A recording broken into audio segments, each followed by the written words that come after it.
وہ کون سی چین ہے؟ وہ ہے روحانیت۔ اگر آپ اندر سے مضبوط ہیں تو یاد رکھیے گا آپ برے کو گندگی سے نکال کے اچھا بنا دیں گے۔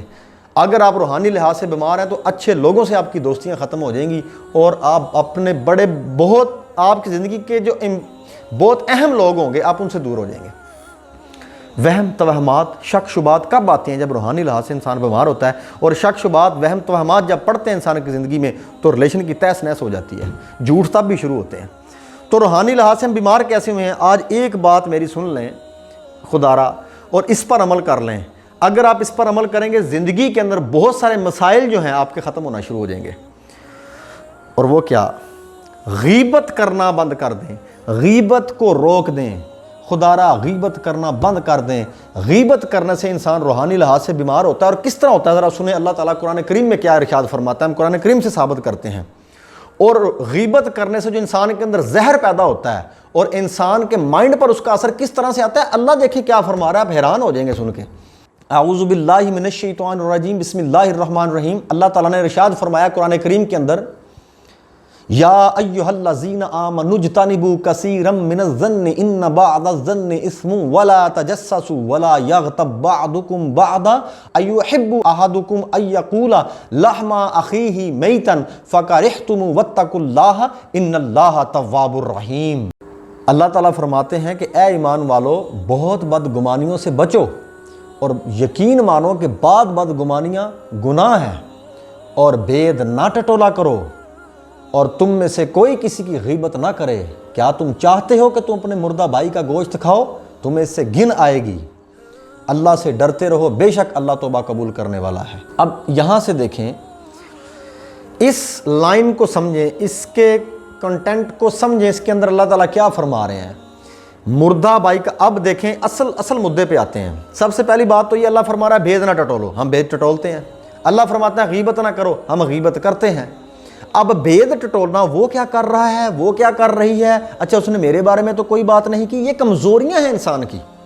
اور یہ کمزوریاں کب آتی ہیں؟ جب روحانی لحاظ سے انسان بیمار ہو جاتا ہے، کیونکہ اللہ فرماتا ہے بھید نہ ٹٹولو، منع کیا اللہ نے ان چیزوں سے۔ جب آپ یہ کام کریں گے تو آپ بیمار ہونا شروع ہو جائیں گے روحانی لحاظ سے۔ لیکن اس کے اندر مین جو بات ہے اس کو سمجھیے گا، وہ یہ ہے کہ جب اللہ نے فرمایا، اللہ تعالیٰ نے قرآن کریم کے اندر فرمایا کہ کیا تم چاہتے ہو، جب تم غیبت کرتے ہو تو کیا تم چاہتے ہو کہ تم اپنا مردہ بھائی کا گوشت کھاؤ؟ اس کا مطلب کیا ہوا جی، یہ تو سمجھائیں۔ دیکھیں، جب آپ نے غیبت کی تو آپ نے مردہ بھائی کا گوشت کھا لیا۔ جب کوئی بھی انسان کسی مردہ کا گوشت کھاتا ہے تو یاد رکھیے گا، کسی مردہ انسان کا گوشت کھانے سے اگر کوئی بندہ کھا لے، اس کو کہیں گے یہ سچ مچ کھا لے یہ گوشت، تو جب وہ کھائے گا تو اس کے اندر ایک زہر پیدا ہو جائے گا۔ دیکھیں، ہم جو کچھ کھاتے ہیں، ایک بندہ نیچرل چیزیں کھاتا ہے، ایک بندہ جو ہے وہ مطلب آپ کہہ لیں کہ ان نیچرل چیزیں یوز کرتا ہے، ٹھیک ہے۔ تو جو نیچرل چیزیں استعمال کرتا ہے، ظاہری سی بات ہے اس کی صحت اچھی ہوگی، وہ تندرست زیادہ ہوگا۔ ایک بندہ پیزے، برگر، پیپسی ان پر ہی گزارا کرتا ہے، وہ بلیلر ہی بننا ہے اس نے، ٹھیک ہے، تو وہ بیماریاں ہی اس کے اندر پیدا ہونی ہیں۔ اسی طرح سے جو ہم کھاتے ہیں اس کا اثر ہے ہمارے اوپر، ہمارے مائنڈ پر، ہماری سوچ پر۔ اللہ نے منع فرمایا قرآن کریم کے اندر کہ باہر کا گوشت نہ کھائیں۔ جو لوگ کھائیں گے یاد رکھیے گا کہ وہ لوگ انسانیت سے باہر نکل جائیں گے، درندے بن جائیں گے۔ اس کا مطلب ہوا جو چیز ہم کھاتے ہیں اس کا ہمارے مائنڈ پر اثر ہے، ہماری روحانیت پر اثر ہوتا ہے۔ یہ ظاہری چیزیں کھانے سے اثر ہوتا ہے، ہمارے دماغ پر، ہماری روحانیت پر ان چیزوں کا اثر پڑتا ہے۔ تو اسی طرح سے اگر ایک بندہ ظاہری اعتبار سے کوئی مردے کا گوشت کھا لیتا ہے تو وہ کھانے کے بعد ایک اندر ناسور اور ایک زہر، ایسی گیسیں ہیٹ پیدا ہوتی ہیں کہ دماغ صحیح ڈائریکشن میں کام نہیں کرے گا۔ اور آپ کیا سمجھتے ہیں، اگر کسی کا دماغ صحیح ڈائریکشن میں کام نہیں کرتا تو وہ زندگی میں صحیح ڈیسیجن لے گا؟ اس کے اندر تو چڑچڑا پان آ جائے گا، وہ تو چھوٹی چھوٹی بات پہ تھپڑ شروع ہو جائیں گے، چھوٹی چھوٹی بات پہ موڈی ہوگا۔ میری بات سمجھ رہے ہیں؟ وہ زندگی کے اندر کامیاب نہیں ہو سکتا۔ تو اسی طرح سے جب ہم غیبت کرتے ہیں تو سیم یوں سمجھ لے کہ یوں مردہ بھائی پڑا ہے، اس کا گوشت آپ نے کھایا ہے، ادھر سے غیبت کی، مردہ بھائی کا گوشت کھا لیا، اور جس نے مردہ بھائی کا گوشت کھایا، آپ مجھے بتائیں کہ اس کا مائنڈ صحیح ڈائریکشن میں کام نہیں کر سکتا۔ اور جو ہی مردہ بھائی کا گوشت کھایا اور وہ زہر پیدا ہوئی، ہر وقت مائنڈ کی سوچ، دماغ ادھر چل رہا ہے، ٹینشن، پرابلم، مایوسی، یہ چیزیں پیدا ہو جائیں گی۔ تو بات کرنے کا مقصد جو تھا کہ اس آیت سے ہم نے یہ پروو کیا کہ جو اثرات مردہ بھائی کا گوشت کھانے سے جسم میں پیدا ہو جائیں گے، یا دل پہ زنگ چڑھ جائے گا اور دل ہمارا ثقیل ہو جائے گا، ٹھیک ہے، اسی طرح سے غیبت کرنے سے بھی ایسا ہی ہوتا ہے۔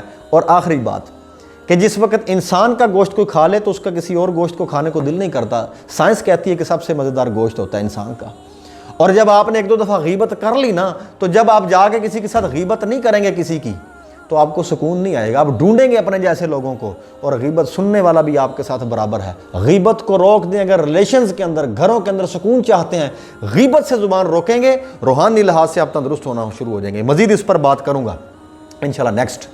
تو جب روحانی لحاظ سے آپ سٹرونگ ہوئیں گے تو انشاءاللہ دیکھیں وہ کیسے لوگ تھے، صحابہ کرام کو دیکھیں، یوں لاشیں پڑے ہوئے ہیں میدان کے اندر، اور جو ہے فوارے نکل رہے ہیں خون کے، کسی کا بازو کٹا ہوا ہے، کسی کے پیڑوں جو ہے وہ پھٹا ہوا ہے تلوار کے ساتھ، کسی کی شاہ رگ پہ جو ہے وہ تلوار چلی ہوئی ہے، یوں فوارے نکل رہے ہیں بلڈ کے، خون کے۔ اور اس عالم کے اندر کیا تھا ان لوگوں کے اندر کہ اس سچویشن کو ذرا فیل کر کے دیکھیں، اپنے اوپر لاگو کر کے دیکھیں کہ اس سچویشن کے اندر احسار کا جذبہ کتنا ہے۔ ایک صحابی نے آواز دی، مجھے پانی پلاؤ، مشکیزہ لے کر یوں بزرگ آئے، دوسرے لاشا تڑف رہا تھا، انہوں نے آواز دی کہ مجھے پانی پلاؤ۔ اب یہ پہلے والے کہنے لگے، فرمانے لگے کہ پہلے اس کو دو پانی، پہلے اس کو دو پانی۔ یہ کتنا احسار تھا، سچویشن دیکھیں، معاملہ دیکھیں۔ اس حالت میں بھی روحانی لحاظ سے وہ اتنے سٹرونگ تھے، وہ لوگ، وہ دین کے وہی تو پلر تھے جنہوں نے کام کیا، وہ لوگ تھے۔ دیکھیں ان کا اسپرچول مسئلہ کتنا سیل مضبوط تھا کہ وہ اس عالم میں بھی کہہ رہے ہیں نہیں اس کو دو، اس عالم میں بھی نہیں بھولے اللہ اور اس کے رسول کو، اور دیکھیں نیکی کر رہے ہیں۔ ہم وہ تو نہیں کر سکتے، نہ ان کی برابری ہو سکتی ہے، لیکن ہم اپنے ایزیئر لائف کے اندر، ایزیسٹ لائف کے اندر، ہم کسی کو ایک روٹی دینی پڑے نا تو ہم کہتے ہیں اس نے مجھ سے یہ چیز مانگی تو مانگ ہی کیوں لی۔ ہمارے اندر یہ چھوٹا سا بھی جذبہ احسار کا نہیں ہے۔ تو اسی طرح سے یاد رکھیں کہ اگر آپ روحانی لحاظ سے مضبوط ہوں گے، دیکھیں ہم کہتے ہیں یعنی کہ باہر سے نیگیٹیوٹی آئے اور کیسے پوزیٹیوٹی میں کنورٹ ہوگی سر، کویسچن ہے نا جی، کہ اگر پوزیٹیوٹی، ہم کہتے ہیں جی نیگیٹیوٹی کو پوزیٹیوٹی میں چینج کریں، بھائی کیسے؟ جب نیگیٹیوٹی باہر سے اندر آئے گی تو اندر جا کر دیکھے گی وہ کہ کیا اس کے اندر روحانیت ہے، وہ پانی ہے، وہ اس کے اندر چیز ہے، وہ نور ہے روحانیت کا۔ تو نیگیٹیوٹی جب اس میں آئے گی تو وہ حل ہوئے گی۔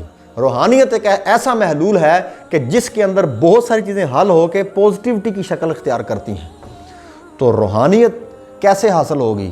اللہ والوں کے پاس بیٹھیں، ان لوگوں کے پاس بیٹھیں جن کے دلوں کے اندر روحانیت موجود ہے، جن کے سینے کے اندر اللہ کی رحمت موجود ہے، ان کی صحبت اختیار کریں۔ تو یاد رکھیں جب روحانی لحاظ سے مضبوط ہوں گے تو ہماری زندگی کے بہت سارے چیلنجز ایسے آئیں گے جن کو ہم بآسانی جو ہے وہ ٹرانسیکٹ کر سکتے ہیں، ان کو عبور کر سکتے ہیں۔ تو لہٰذا اپنا روحانی سیل مضبوط کریں، غیبت کرنا بند کریں، آج کے بعد غیبت چھوڑ دیں۔ غیبت کرنا اللہ نے کھلا قرآن کریم میں فرما دیا، اگر اب بھی ہم عمل نہ کریں تو یاد رکھیے گا پھر ہم نے اپنی قبر خراب کرنی ہے، پھر ہم انسان کہلانے کے لائق نہیں ہیں۔ جزاک اللہ۔ امید کرتا ہوں کہ آپ میری بات کو سمجھ گئے ہوں گے۔